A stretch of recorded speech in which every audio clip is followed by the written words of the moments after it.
Habla el portavoz del gobierno, él lo que ha pedido es que no haya especulación, no se dan todavía las hipótesis claras al respecto, pero le digo si es un asunto que debemos considerar importante de entender. Y justamente para entender este tema, sus causas, sus consecuencias para la paz mundial, saludamos a Gerardo Rodríguez Sánchez Lara, él es el director académico del Departamento de Relaciones Internacionales y Ciencia Política de la Universidad de las Américas. Muchísimas gracias. Gerardo Rodríguez. Muchas gracias, un gusto estar en tu programa.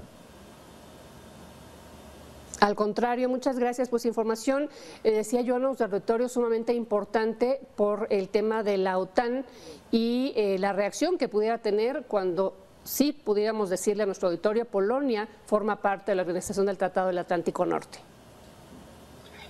Sí, pongamos en contexto esta situación. El día de hoy se calcula que 100 misiles rusos cayeron en territorio ucraniano, sobre todo con el objetivo de atacar infraestructura estratégica de energía eléctrica de ese país. Los misiles que cayeron en territorio polaco están a tan solo 4 kilómetros de la frontera con Ucrania. Entonces existe fuertemente la posibilidad de que hayan sido misiles que cayeron por error en territorio polaco. Pero quien tiene que decir las razones por las que se atacó cerca de la frontera con Polonia es el gobierno de Vladimir Putin, de la Federación de Rusia. Para poder descartar el uso, por ejemplo, como bien dices, la activación del capítulo 5 del Tratado del Atlántico Norte, que es un tratado de defensa colectiva, que si un país miembro de la OTAN es atacado por una fuerza militar externa a esta organización, todos los países están en el derecho de ayudar a defenderse a este país de esa agresión. Sin embargo, tenemos que recordar algunos principios del derecho a la guerra y en la guerra, ¿no? Polonia, como bien dijiste, se está reuniendo en este momento su Consejo de Seguridad Nacional para determinar las acciones que puede tomar para contestar esta agresión o para solicitud de explicaciones al embajador ruso en Varsovia, por ejemplo. Claro que aquí todo esto se da, así como lo está mencionando, hay que mencionar el contexto de que no solamente son estos misiles los que han caído, ha sido una de las ofensivas más importantes el día de hoy, martes, en toda esta zona de Ucrania. Evidentemente hay daños en Ucrania, pero me parece que esto, no porque no considere que es importante el tema de Ucrania, pero finalmente tenemos, ahorita ya perdí la cuenta, pero varios meses con esta invasión de Rusia a Ucrania, este ataque armado, y esto es noticia porque cae por primera vez en un país perteneciente a la OTAN, por accidente o no, y en el histórico, no sé, usted es especialista en esto y me gustaría nos pudiera aclarar, ¿existe alguna situación similar en donde por accidente se haya atentado contra otro país cuando se estaba atacando a otro, y cuál ha sido la consecuencia? En el marco de esta guerra de invasión de Rusia a Ucrania es la primera vez.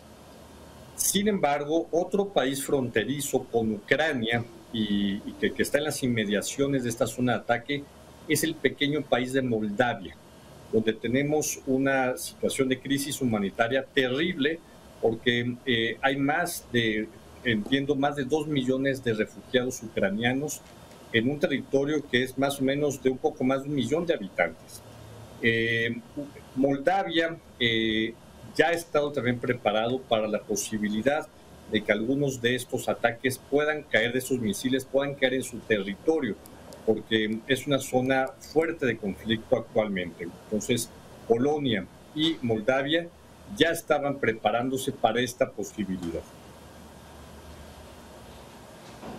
Claro. Aquí una de las, digamos, razones evidentemente fundamentadas en esto que estábamos mencionando, que es el artículo 5 o el capítulo 5 del Tratado del Atlántico Norte, se había mantenido de alguna forma expectante, por más que Ucrania pedía una llamada de auxilio, y más allá del apoyo que se le ha dado en materia de armamento y algunos apoyos económicos. De alguna forma Ucrania reclamaba que por qué no actuaban los países de la OTAN para defenderlo, y se decía es que no forma parte de la OTAN y no podemos entonces responder. Esto pudiera ser considerado una de las razones, pudiera quitarle esa pasividad, por decirlo de alguna forma, a la OTAN. No lo creo, Marta, porque ni los países miembros de la OTAN ni la Federación de Rusia quieren un conflicto entre ellos, ¿no? Yo creo que lo que va a suceder es que el ejército ruso va a decir que fue un error, pero en caso de que el ejército ruso, el gobierno de Vladimir Putin, no nieguen esta situación, pudiera escalar el conflicto. Sin embargo, hasta el momento, los miembros de la OTAN no están dispuestos en participar activamente, porque están demostrando, Marta, que apoyando con armamento, con entrenamiento, con inteligencia, están respaldando fuertemente a la ofensiva ucraniana para recuperar los territorios perdidos por Rusia.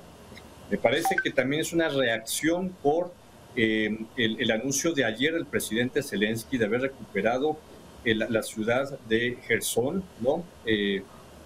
Porque es una de las capitales más importantes de los 4 territorios ocupados por Rusia.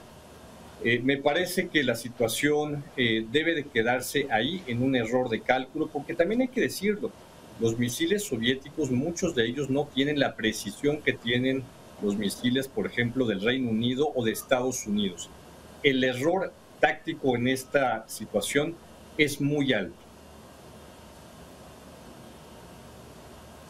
Hasta el momento, doctor, ¿se ha pronunciado Rusia a este respecto? ¿Se esperaría quizá por lo menos una disculpa del presidente Putin o por la vía diplomática? ¿Qué pudiéramos estar esperando entonces?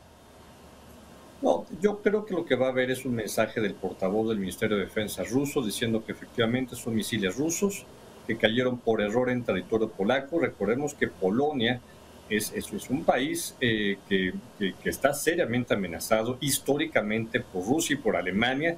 Su soberanía se ha visto comprometida en los últimos 200 años. Entonces, hay que ver la reacción, sobre todo primero de Polonia. Creo que Polonia va a mandar un mensaje muy fuerte a Rusia de que tiene que pedir o disculpas o dar una aclaración de lo que sucedió para que este conflicto no escale. Tendríamos, me parece, que esperar a que termine entonces la reunión de este comité del Consejo de Ministros, pues para saber entonces cuál será la posición de, digamos, el país atacado, el país víctima en este momento, ¿no? Exactamente. Ya hay confirmación de agencias de inteligencia de Estados Unidos de que estos son misiles rusos. Déjame darte otro dato. En una nota que está ahorita en el New York Times, afirman que 70 misiles rusos fueron interceptados por la batería antiaérea que le ha dado Estados Unidos y la OTAN a Ucrania. Pero 100 de estos misiles ingresaron a objetivos ucranianos. Quiere decir que la capacidad de defensa de Ucrania tiene un nivel cercano al 50-70%. Prácticamente 1 de cada 2 misiles rusos están siendo interceptados por la batería antiaérea que solicitó Ucrania a la OTAN para defenderse de los ataques rusos. Sí, oiga, y justamente respecto a la invasión de Rusia a Ucrania, este hecho, este accidente, pudiéramos todavía mencionarlo así, ¿pudiera tener algún impacto positivo, digamos, para que cesen las hostilidades o algo, o es mucho pedir? No, Marta, en los últimos días se han mandado mensajes entre líneas desde el lado de Estados Unidos, desde el lado de Rusia, desde el lado de Ucrania. Al parecer ya hay conversaciones secretas entre estos países para llegar a algún tipo de acuerdo, ¿no? Entonces, pues Rusia y Ucrania están elevando el nivel de su fuerza para poder negociar con mayor contundencia un posible acuerdo del cese al fuego. Déjame darte otro dato, Marta. Inteligencia británica indica que del lado de los ucranianos hay 100,000 muertos, soldados ucranianos y ciudadanos ucranianos. pero del lado ruso se calcula una misma cantidad. Es una barbaridad, 100.000 muertos soldados rusos. Eso no lo habíamos visto desde la Segunda Guerra Mundial, porque en Afganistán se calcula que solamente murieron entre 15.000 y 20.000 soldados soviéticos.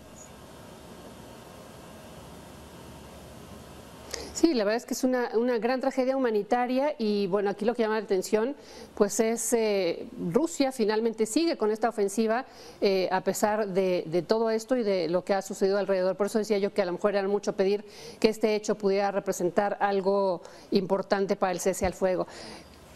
Doctor Gerardo Rodríguez Sánchez Lara, muchísimas gracias por su tiempo y ahora sí que de última hora tratar de entender esto y sobre todo dar la información al auditorio de qué significa lo que yo decía para la estabilidad y la paz mundial. Encantado, Marta, un privilegio. Saludos desde Cholula, Puebla.